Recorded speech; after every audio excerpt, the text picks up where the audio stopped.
Vote এলেই দেওয়া হয় শিল্পের প্রতিশ্রুতি, কিন্তু কাজের কাজ কিছুই হয় না। এমনই অভিযোগ তুলে পশ্চিম মেদিনীপুরের চন্দ্রকোনা রোডের ডুকিতে বিক্ষোভে নামল বিজেপি। প্রস্তাবিত ইস্পাত কারখানার জায়গায় হঠাৎ তালা পড়ায় চাঞ্চল্য ছড়িয়েছে এলাকায়।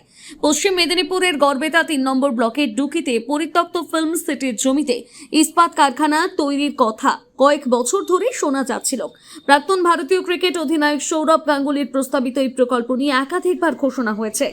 2023 সালে স্পেনের মাদ্রিদে বাণিজ্য সম্মেলনের মঞ্চে শালবনীতে ইস্পাত কারখানার কথা বলেন সৌরভ। পরে জানানো হয় শালবনীর বদলে গড়বেতা এলাকাতেই তৈরি হবে কারখানা। স্থানীয় সূত্রে খবর, মূল কারখানার কাজ শুরু না হলেও নিরাপত্তা রক্ষী সহ প্রায় 40 জন কর্মী সেখানে কাজ করতেন। এর মধ্যে শুক্রবার সকালে স্থানীয়রা এসে দেখেন ফিল্ম সিটির প্রধান গেটে তালা। অভিযোগ, বৃহস্পতিবার গভীর রাতে বাইরের শ্রমিকরা তালা দিয়ে এলাকা ছেড়ে চলে গিয়েছেন। এই ঘটনার প্রতিবাদে শুক্রবার সকালে ফিল্ম সিটির সামনে বিক্ষোভ দেখান বিজেপি কর্মীরা। নেতৃত্বে ছিলেন বিজেপি ঝাড়গ্রাম সাংগঠনিক জেলার সাধারণ সম্পাদক গৌতম কৌরি। তার অভিযোগ, ইস্পাত কারখানার প্রতিশ্রুতি ছিল শুধু ভোটের আগে মানুষের সঙ্গে প্রতারণা। তবে তৃণমূলের দাবি বিষয়টি নিয়ে অযথা উত্তেজনা ছড়ানো হয়েছে। প্রশাসনকে জানানো হয়েছে এবং পরিস্থিতির দিকে নজর রাখা হচ্ছে। বিজেপি নেতা গৌতম কৌরি বলেন, ফিল্ম সিটিতে এখন প্রকাশ্যে লুটপাট চলছে। প্রশাসন চুপ করে আছে, অবিলম্বে ব্যবস্থা নেওয়া দরকার। ভোটের আগে শিল্প প্রকল্প ঘিরে নতুন করে রাজনৈতিক তরজা শুরু হওয়ায় প্রশ্ন উঠছে, ডুকিতে কি সত্যি হবে ইস্পাত কারখানা, নাকি আবারও অধরা থাকবে শিল্পের স্বপ্ন? চন্দ্রকোনা রোড থেকে অভিজিৎ সাহার রিপোর্ট, সানন্দা নিউজ। হ্যাঁ, আমি এখানে কাজ করতাম। তো হঠাৎ করে আজ সকালে এসে দেখি গেটে চাবি দেওয়া, সব ছেড়ে দিয়ে চলে গেছে বলছে। ম্যানেজারকে ফোন করে জানা হলো, ম্যানেজার বলছে আমরা বন্ধ করে দিয়েছি প্রজেক্ট, আর কিছু বলে না, এই বলে ফোন কেটে দিল। আমরা এখানে কাজ করতাম যথারীতি, এখনো বেতন বাকি রয়েছে আমাদের, বেতন পাই। আমরা যতগুলো লেবার কাজ করতাম তার সম্বন্ধেও আমাদেরকে কিছু না বলে হঠাৎ করে রাত্রে বেরিয়ে চলে যায়। সকালে এসে এটাই জানতে পারি। ওরা কি ভিতর দিকে চাবি দিয়ে দেয়? হ্যাঁ, ওরা দেখছি তো ভিতর দিকে চাবি দেওয়া আছে। সকালকে ম্যানেজার ফোন করার পর আর কেউ ফোন ধরেনি, আর কেউ গেল আছে কোন না। রাস্তা দিয়ে? আর মনে হচ্ছে ওরা পাঁচির ডিঙে বেরিয়ে পালিয়ে গেছে ভিতর দিকে চাবি দিয়ে। আপনারা কি এখানে কাজ করতেন? হ্যাঁ, এখানে কাজ করতাম আমরা। কি দেখলেন এসে? সকালবেলায় এসে দেখছি যেরকমভাবে এসে দেখছি গেটে তালা মারা। দিয়ে গেটে তালা মারার পর আমরা ম্যানেজারকে ফোন করলাম। ফোন করার পর বলছে গেটে বন্ধ করে দেওয়া হয়েছে। গেট বন্ধ করে হ্যাঁ, দিয়েছে? গেট বন্ধ করে দেওয়া হয়েছে, উপর থেকে খবর এসছে, বন্ধ করে দিয়ে আমরা চলে গেছি। হ্যাঁ, কাজ বন্ধ হয়ে গেছে আমাদের। এখানে ঠিক কি কি কাজটা হচ্ছিল ভিতরে? এখানে আমাদের শুধু রাস্তা পরিষ্কার কাজ করছিল। আমি ইলেকট্রিশিয়ান, তো এখানে লাইট ফাইট সব দেখাশোনা করতাম কারেন্টের। সে না, লোহার কোম্পানি কিছু কাজ হয়নি। আগের থেকে যে করা আছে সেগুলোই করা আছে, আর বিশেষ করে আর কিছু কাজ হয়নি, শুধু রাস্তাঘাট পরিষ্কার হচ্ছিল।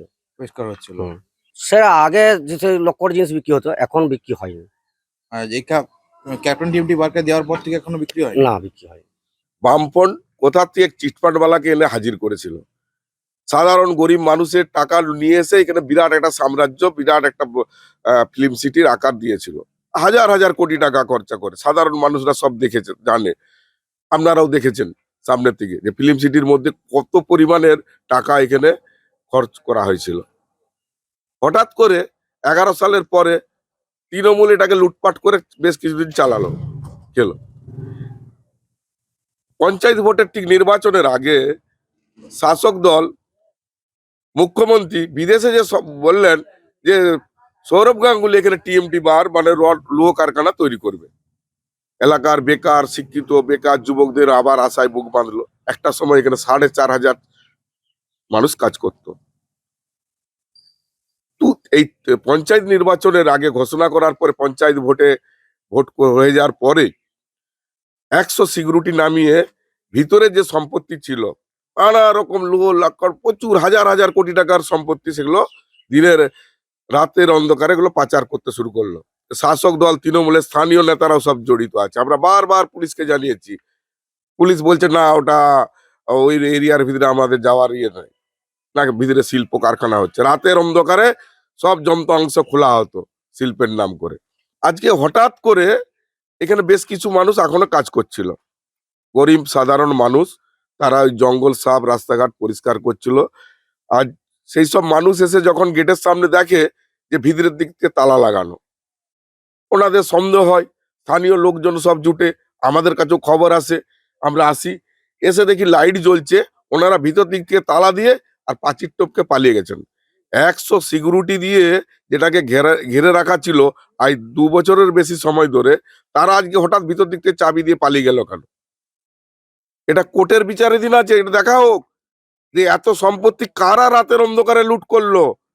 সব শাসক দলের তৃণমূলের নেতারা এর মধ্যে জড়িত। আর এই যে শিল্পের নামে গরিব বেকার যুবকদের যে চোখের জল আবার ফেলতে হবে, তা ফেলতে, এর প্রতিবাদ বিজেপি করবে এবং 2026-এ নির্বাচনের মানুষ, সাধারণ মানুষ বিজেপিকে ভোট দিবে, এর প্রতিবাদ জানাবে। গৌতম কৌড়ি, ঝাড়গ্রাম সাংগঠনিক জেলা বিজেপি। দেখুন, মমতা বন্দ্যোপাধ্যায় বলেছিল সৌরভ গাঙ্গুলি ওখানে করবে, কিন্তু সৌরভ গাঙ্গুলি স্পেনে দাঁড়িয়ে বলেছিল যে আমি শালবনীতে কারখানা করব। আর এই সিকিউরিটি গার্ডরা যারা এসেছিল না, তারা কারখানা খোলার জন্য আসেনি। এরা, মমতা বন্দ্যোপাধ্যায়ের উদ্দেশ্য ছিল যে এত বড় জায়গা ফিল্ম সিটির জন্য রয়েছে, সেই জায়গাটাকে দখল করার উদ্দেশ্য ছিল। মূল উদ্দেশ্য এটাই ছিল। কারণ আমরা দেখেছি মমতা বন্দ্যোপাধ্যায় সিঙ্গুর থেকে টাটাকে সরিয়েছে, তিনি কারখানা কোনোদিন করেন না, তিনি শ্মশান করতেই অভ্যস্ত। সেজন্য আমরা ভারতীয় জনতা পার্টি সরকারে এলে ওখানে কারখানা হবে কি আরও নতুন নতুন শিল্পও আসবে, কিন্তু এই সরকারের আমলে এরা শুধু এলাকা, জমি দখল, বালি মাফিয়া এসবই করে বেড়াচ্ছে। ওখানকার আপনি লোকাল যদি লোককে দেখেন, জিজ্ঞেস করবেন 2-4টে লোকাল তৃণমূলের নেতা, তারা ওই জায়গাটাকে কেন্দ্র করে ফুলে ফেপে কলা গাছ হয়ে গেছে। চিন্তায় পড়ে গেলাম, আমাদের এই বেলদা এলাকায় বাচ্চার জন্য ভালো কোনো ইংলিশ মিডিয়াম স্কুল কি নেই? চিন্তা করছো কেন? আমি তো কালকেই টিভিতে দেখলাম, আমাদের কাছেই তো রয়েছে সেন্ট আর্নল্ডস স্কুল। আপনি কি আপনার সন্তানের জন্য সঠিক স্কুল খুঁজছেন? আপনার সন্তানের মজবুত বা সঠিক ভিত গড়ে তুলতে আজই চলে আসুন বেলদার সেন্ট আর্নল্ড স্কুল। আমরা দিচ্ছি গুণগত মানের শিক্ষা সিবিএসই পাঠ্যক্রম অনুসারে, যা শুধু পুঁথিগত বিদ্যায় আটকে থাকে না, বরং আপনার সন্তানের সার্বিক বিকাশে সাহায্য করে। আমাদের বৈশিষ্ট্য: অত্যাধুনিক ডিজিটাল ক্লাসরুম ও সমৃদ্ধ লাইব্রেরি, উন্নত সায়েন্স ল্যাব ও মিউজিক ক্লাস, এবং এখানে খেলাধুলার জন্য রয়েছে বিশাল বড় খেলার মাঠ। আরও বিশদে জানতে যোগাযোগ করুন saint Arnold school, Amdan post, Khatnagar, district Paschim Medinipur. বিশদে জানতে স্ক্রিনে দেওয়া নাম্বারে যোগাযোগ করুন। নিজেকে আপডেট রাখতে ফলো করুন সানন্দা নিউজ।